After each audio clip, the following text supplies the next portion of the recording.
Welcome to news watch. ముందుగా headlines చూద్దాం. మాగనూరులో వికటించిన మధ్యాహ్న భోజనం, సీఎం రేవంత్ ఆగ్రహం.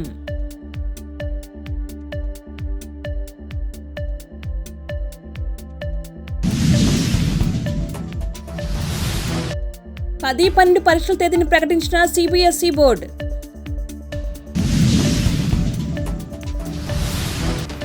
$5.8 కోట్ల ఫేక్ రేషన్ కార్డుల ఏరివేత కేంద్రం. బస్సులు లేవని మహిళా ప్రయాణికుల ఆందోళన.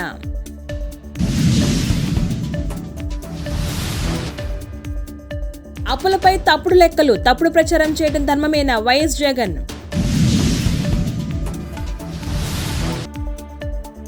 కార్తీక మాసం వేళ మలన్నకు పెరిగిన హుండీ ఆదాయం, భారీగా విదేశీ కరెన్సీ.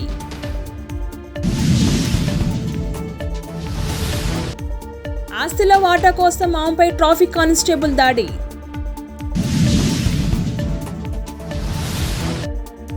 యాదాద్రి ఆలయ గోపురాలు స్వర్ణమయం, బంగారు రేకులకు ప్రత్యేక పూజలు.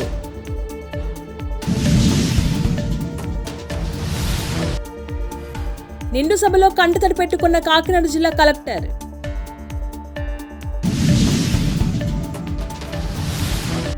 ఏపీకి వాయుగుండం, ఈ ప్రాంతాలకు భారీ వర్ష సూచన.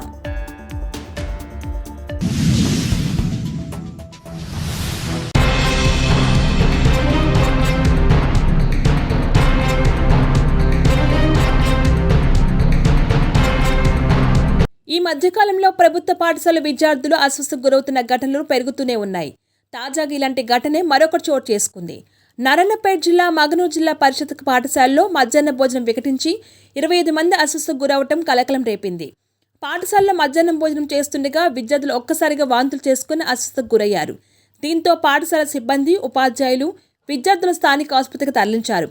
వీళ్ళలో కొందరికి ప్రాథమిక చికిత్స అందించి వాళ్ళ ఇళ్లకు పంపించారు.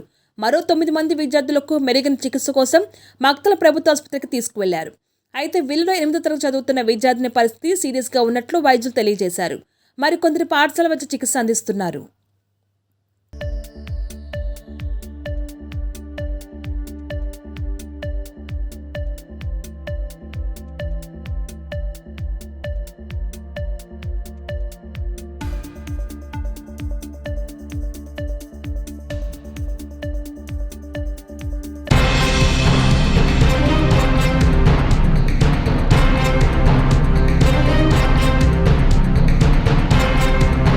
సిబిఎస్ఈ బోర్డు పబ్లిక్ ఎగ్జామ్స్ డేట్ను రిలీజ్ చేసింది. ఫిబ్రవరి 15 నుంచి 10-12 తరగతి పరీక్షలు జరుగుతాయని తెలిపింది. ఇందులో 10వ తరగతి పరీక్షలు ఫిబ్రవరి 15 నుంచి మార్చి 18 వరకు జరుగుతాయి. 12వ తరగతి పరీక్షలు ఏప్రిల్ 4 నుంచి మొదలవుతాయి. ఇక పరీక్షల హాల్ టికెట్ను జనవరిలో ఇస్తామని తెలిపింది. ఈ పరీక్షలు ప్రతిరోజు ఉదయం 10:30 నుంచి మొదలవుతాయని తెలిపింది.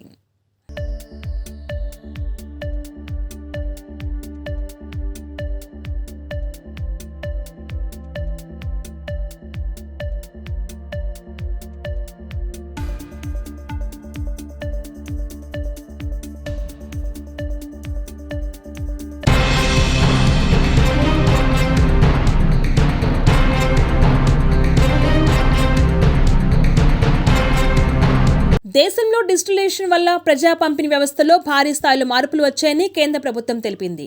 ఈ వ్యవస్థ ద్వారా దేశంలో మొత్తంగా 80.6 కోట్ల మంది లబ్ధిదారులు ప్రయోజనం పొందుతున్నారు. అయితే ఆధార్ ధృవీకరణ, ఈకేవైసీ వెరిఫికేషన్ ద్వారా 5.8 కోట్ల నకిలీ రేషన్ కార్డులు తొలగిపోయినట్టు కేంద్రం పేర్కొంది. ఇప్పటి వరకు మొత్తంగా 20.4 కోట్ల రేషన్ కార్డుల డిజిటలైజేషన్ ప్రక్రియ పూర్తయినట్టు తెలిపింది.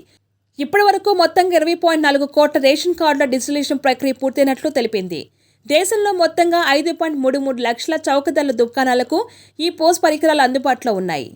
వీటి సహాయంతో 99.8% కార్డులను ఆధార్తో లింక్ చేయగా 98.7% లబ్ధిదారుల వెరిఫికేషన్ పూర్తయింది.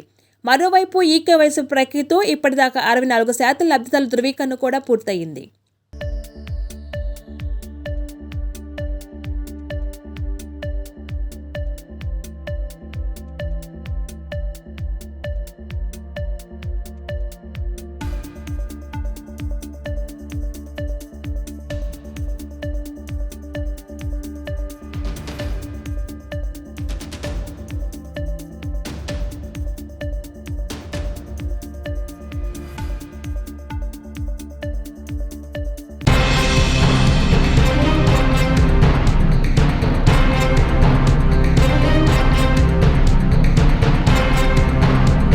హన్మకొండ నుండి హైదరాబాద్కి బస్సులు లేవని మహిళా ప్రయాణికులు ఆందోళన చేశారు. వచ్చినా కూడా వాటిలో సీట్లు ఉండట్లేదు. మీకు చేత కాకపోతే నిన్న వరంగల్ వచ్చిన రేవంత్ రెడ్డికైనా చెప్పండి అంటూ పోలీసులతో వాగ్వాదానికి దిగారు మహిళా ప్రయాణికులు.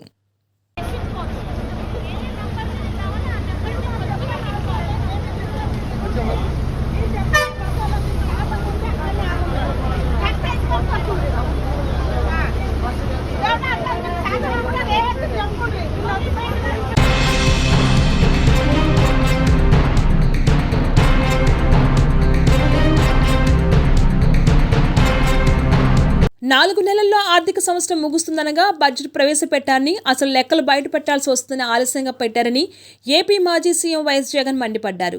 చంద్రబాబు సర్కార్పై వైసీపీ అధ్యక్షుడు మాజీ సీఎం వైఎస్ జగన్మోహన్ రెడ్డి తీవ్రస్థాయిలో మండిపడ్డారు. తాడేపల్లిలోని వైఎస్ఆర్సీపీ కేంద్ర కార్యాలయంలో మీడియా సమావేశంలో ఆయన మాట్లాడుతూ కూటమి సర్కార్ అబద్ధాల మీద అబద్ధాలు చెబుతున్న విరుచుకుపడ్డారు. ముఖ్యంగా బడ్జెట్ చూస్తే బాబు ఆర్గనైజ్డ్ క్రైమ్ తెలుస్తున్నట్లు కనిపిస్తుందని, హామీలు ఎగ్గొట్టడానికి బాబు అబద్ధాలకు రెక్కలు కట్టారంటూ వైఎస్ఆర్సీపీ అధ్యక్షుడు మాజీ సీఎం వైఎస్ జగన్ ఆరోపించారు. చంద్రబాబు అన్ని వక్రీకరించి అబద్ధాలు చెబుతున్నారన్నారు. బాబు హయాంలో కన్నా వైఎస్ఆర్సీపీ హయాంలో తలసరి ఆదాయం పెరిగిందని జగన్ స్పష్టం చేశారు. జాతీయ సగటు కన్నా ఏపీ సగటు వృద్ధి రేటు ఎక్కువగా ఉందని తెలిపారు. లేని అప్పులు ఉన్నట్టుగా అబద్ధాలకు రెక్కలు కట్టి తప్పుడు ప్రచారం చేస్తున్నారన్నారు. అసెంబ్లీ సాక్షిగా చెప్పే మాటలకు పొంతన ఉండడం లేదన్నారు జగన్. సరే క్విక్గా రీక్యాప్ చేసే దానికోసం ఉజ్జాయింపుగా ఫిగర్లు చూపిస్తా.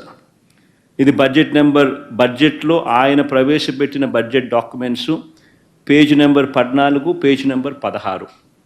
ఈ 2 పేజీలు ఒకసారి చూసినట్టయితే ఆయన ప్రవేశపెట్టిన ఈ బడ్జెట్ డాక్యుమెంట్లోనే రాష్ట్రానికి సంబంధించిన అప్పులు 2018-19 సంవత్సరం అంటే తన చివరి సంవత్సరం నాటికి తాను చూపించిన బడ్జెట్ డాక్యుమెంట్ ప్రకారమే అప్పులు 2,57,000 కోట్లు తాను దిగిపోయే సమయానికి అప్పులు ఉన్నాయి అని తానంతట తానే చూపించాడు. అంటే పబ్లిక్ డెట్ అవుట్ స్టాండింగ్.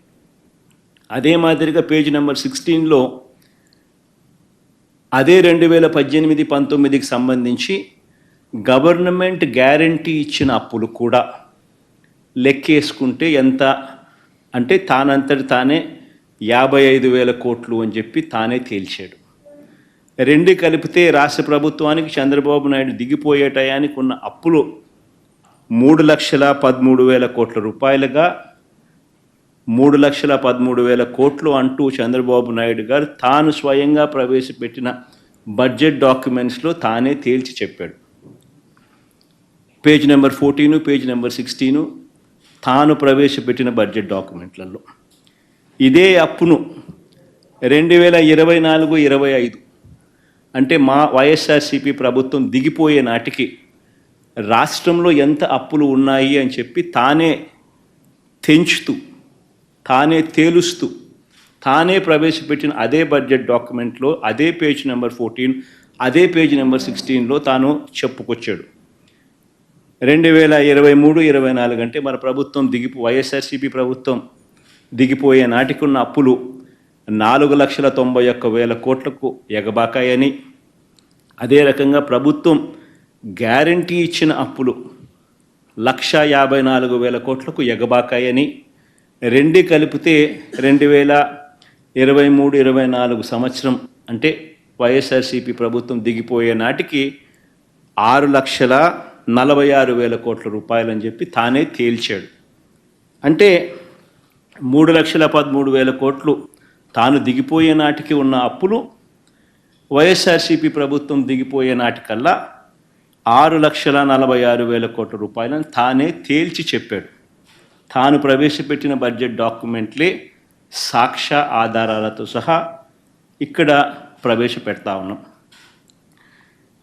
ఈ రిపోర్టుకు తోడు కాగ్ అంటే రాష్ట్ర ప్రభుత్వాన్ని ఆడిట్ చేసే constitutional body CAG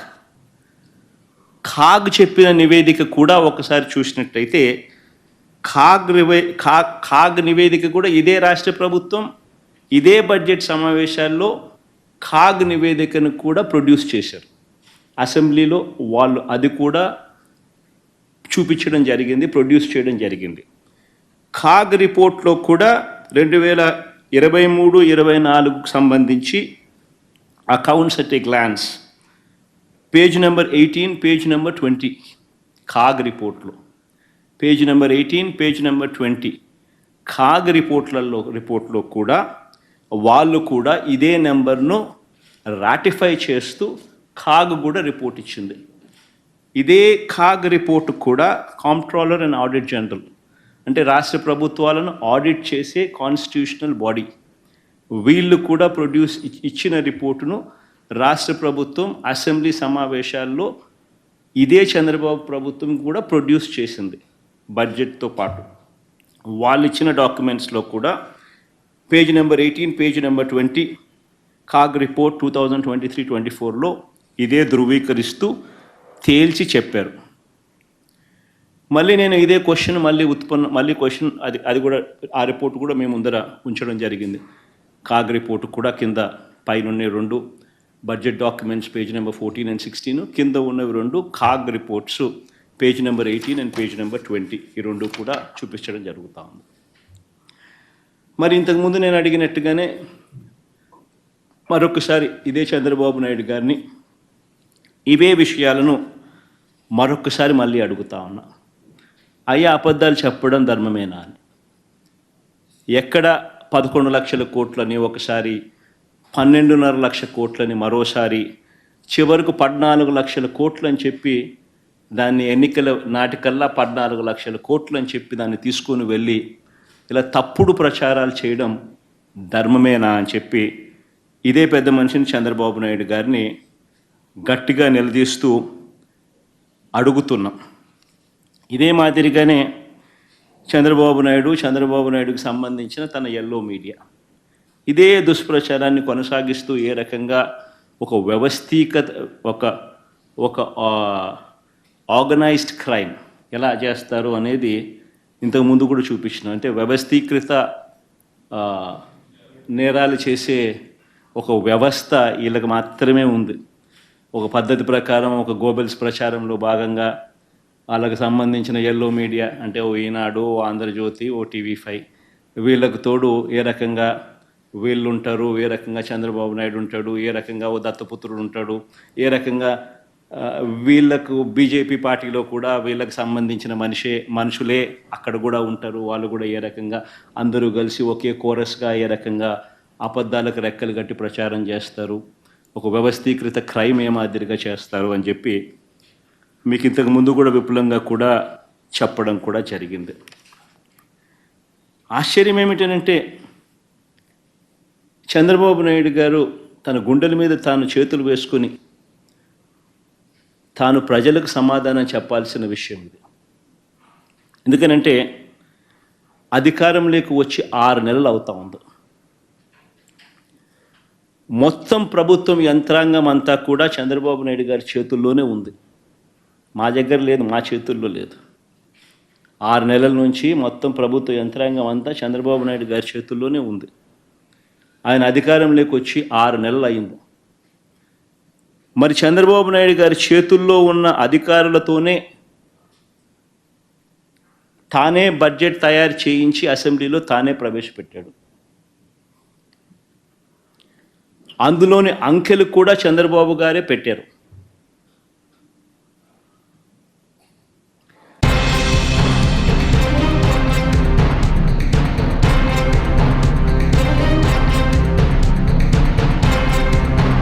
Andhra Pradesh Nandyal జిల్లాలోని శ్రీశైలం మల్లన్న ఆలయంలో ఉభయ ఆలయాల హుండీ లెక్కింపు నిర్వహించారు. శ్రీ బ్రహ్మరమ మల్లికార్జున స్వామి అమ్మవార్ల ఉభయ ఆలయాలు, పరివార దేవాలయాల హుండీ లెక్కింపు నిర్వహించారు. చంద్రవతి కళ్యాణ మండపంలో పగడ్బందీగా ఈ లెక్కింపు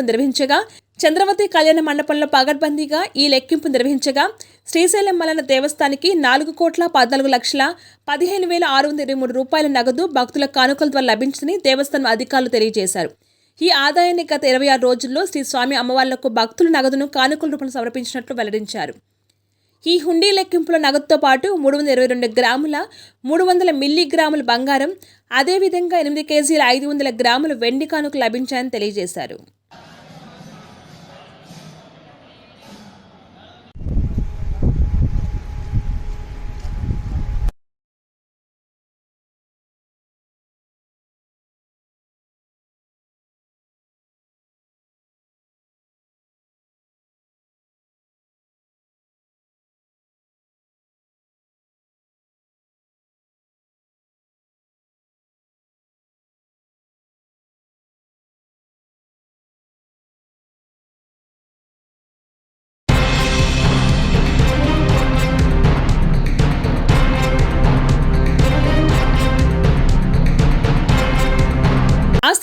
అల్లుడు మామకు మధ్య మనస్పర్ధలు వచ్చాయి. అయితే ఇంట్లో కూర్చుని శాంతియుతంగా పరిష్కరించుకోవడానికి బదులు రచ్చకెక్కి నానాయగ చేశాడా అల్లుడు.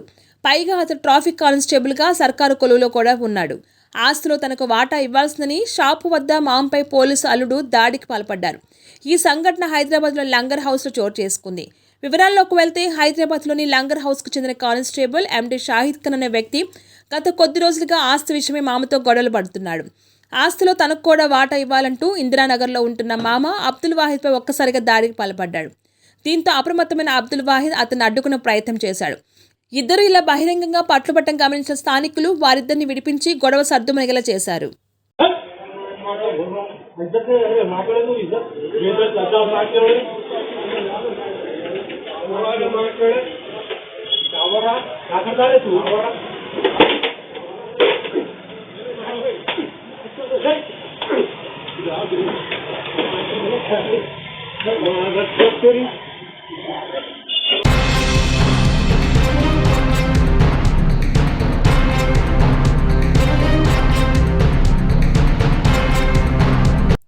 యాదగిరిగుట్ట లక్ష్మీ నరసింహస్వామి దేవాలయాన్ని సీఎం కేసీఆర్ చిత్రం నిలిచిపోయేలా పునర్నిర్మాణం చేపట్టారు. మహాకుంభ సంప్రోక్షణ ద్వారా సీఎం కేసీఆర్ లక్ష్మీ నరసింహస్వామి దివ్య విమాన గోపురాన్ని 125 కిలోల స్వచ్ఛమైన బంగారంతో తాపడం చేయాలని అందుకు భక్తులందరినీ భాగస్వామ్యం భావించారు. మహాకుంభ సంప్రోక్షణ తేదీ ప్రకటించిన రోజే మాజీ సీఎం కేసీఆర్ సహా 22 కిలోల బంగారం ఇచ్చే దాతల వివరాలు ప్రకటించారు. యాదగిరిగుట్ట లక్ష్మీ నరసింహస్వామి వారి దివ్య విమాన గోపురాన్ని బంగారు తాపడం కోసం మొదటగా తన కుటుంబం నుంచి కిలో 16 తులాల బంగారు విరాళంగా ప్రకటించారు. కుటుంబంతో కలిసి వచ్చిన కేసీఆర్ కిలో 16 తులాల బంగారాన్ని స్వామివారికి విరాళంగా అందజేశారు. ప్రధాన ఆలయ దివ్య గోపురం స్వర్ణ తాపడానికి మొత్తం 127 కిలోల బంగారు తాపడం కోసం 65 కోట్ల రూపాయల వరకు ఖర్చవుతున్న అంచనా వేశారు. స్వర్ణ తాపడానికి ఆశించినట్లుగా దాతల నుండి స్పందన రాలేదు. దాతల నుంచి విరాళాల ద్వారా 11 కిలోల బంగారం 20 కోట్ల రూపాయల నగదు సమకూరింది. సీఎం రేవంత్ రెడ్డి ఆదేశాలతో దేవాదాయ శాఖ మంత్రి కొండా సురేఖ ఆలయ అధికారులతో స్వర్ణ తాపడంపై సమీక్షించారు. ఆలయ హుండీల ద్వారా వచ్చిన 1300 కిలోల వెండి, నగల రూపంలో వచ్చిన బంగారాన్ని విమాన గోపురం తయారీకి వినియోగించింది. శుక్లాంబరధరం విష్ణుం శశివర్ణం చతుర్భుజం ప్రసన్నవదనం ధ్యాయేత్ సర్వవిఘ్నోపశాంతయే యస్యద్విరదభద్రాఖ్యాం శ్రీ యాదగిరి లక్ష్మీ నరసింహస్వామినః దివ్యసన్నిధౌ సంకల్పిత స్వామినే నమః మచ్చపూర్వాదశావతారేభ్యో నమః అనంతాసనాయ నమః పరమస్య పరబ్రహ్మణే పరమాదేవత దైవీ గాయత్రీ ఛందః ప్రాణాయామే యోగః ఓం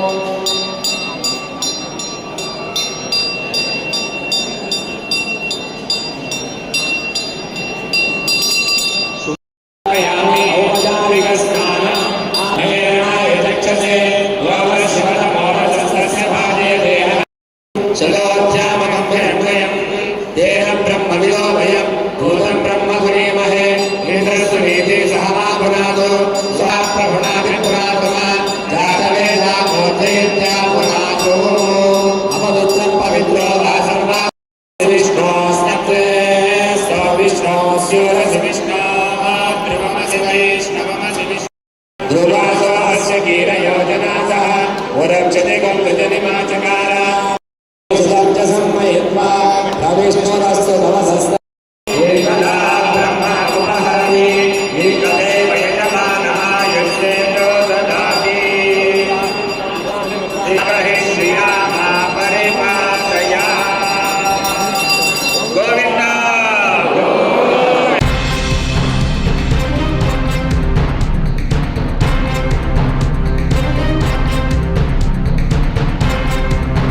చిన్నారుల పట్ల అనుచితంగా అసభ్యంగా ప్రవర్తించే వారిపై ఫోక్సో చట్టం కింద కఠినమైన చర్యలు చేపడతామని కాకినాడ జిల్లా కలెక్టర్ షణ్మోహన్ సగ్లే హెచ్చరించారు.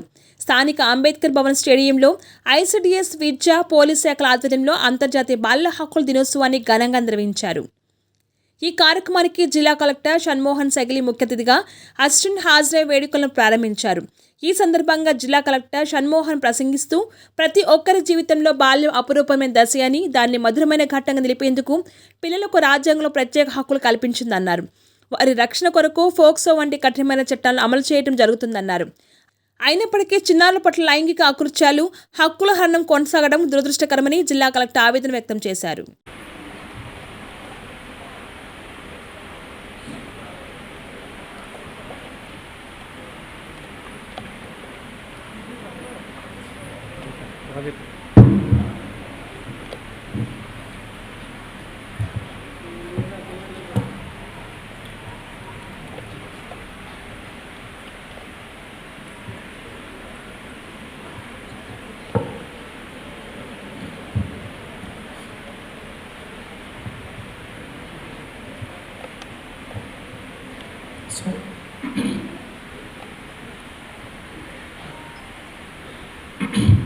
I'm sorry.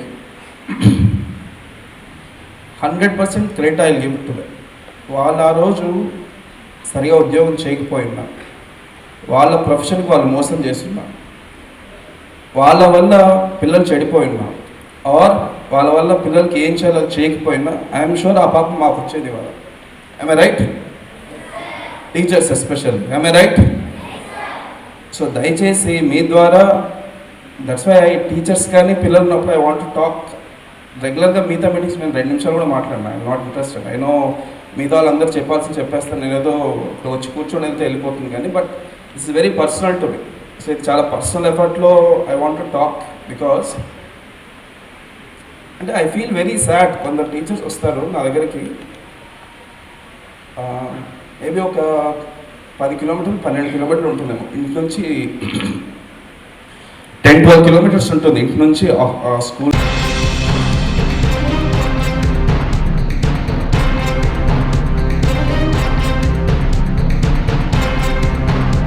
ఏపీలోని పలు జిల్లాల్లో మరోసారి భారీ వర్షాలు కురిసే అవకాశం ఉందని వాతావరణ శాఖ అంచనా వేసింది. ఈ నెల 23న బంగాళాఖాతంలో అల్పపీడనం ఏర్పడుతుందన్నారు. విశాఖ తుఫాన్ హెచ్చరికల కేంద్రం డైరెక్టర్ కేవీఎస్ శ్రీనివాస్ పశ్చిమ వాయువు దిశ కదులుతూ వాయుగుండంగా బలపడుతుందన్నారు.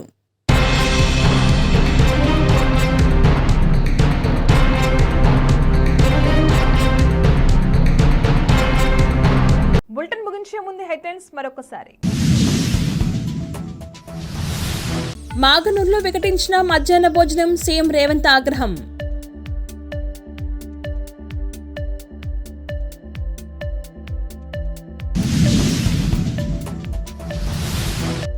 పది 12 పరీక్షల తేదీని ప్రకటించిన సిబిఎస్ఈ బోర్డు.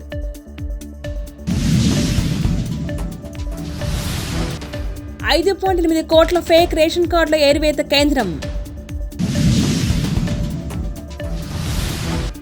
బస్సులు లేవని మహిళా ప్రయాణికుల ఆందోళన.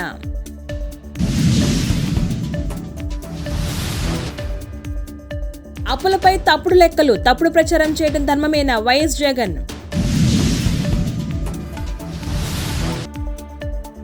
కార్తీక మాసం వేళ మలన్నకు పెరిగిన హుండీ ఆదాయం, భారీగా విదేశీ కరెన్సీ.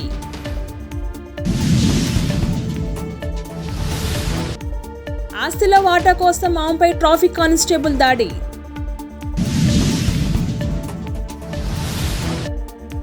యాదాద్రి ఆలయ గోపురాలు స్వర్ణమయం, బంగారు రేకులకు ప్రత్యేక పూజలు.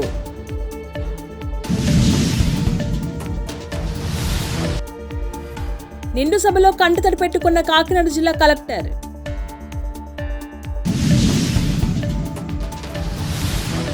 ఏపీకి వాయుగుండం, ఈ ప్రాంతాలకు భారీ వర్ష సూచన.